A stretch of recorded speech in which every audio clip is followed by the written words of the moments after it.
अस्सलाम वालेकुम।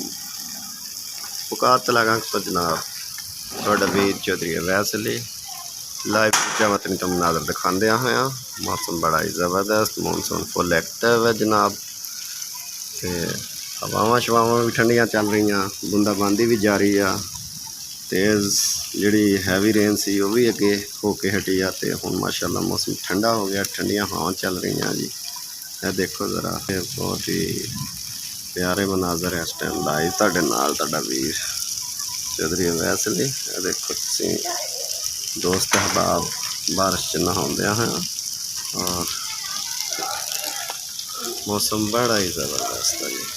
परनालियां दी तुहानूं दित्ती जावे तो देखो ज़रा, परनाले भी माशाअल्लाह चल रहे हैं।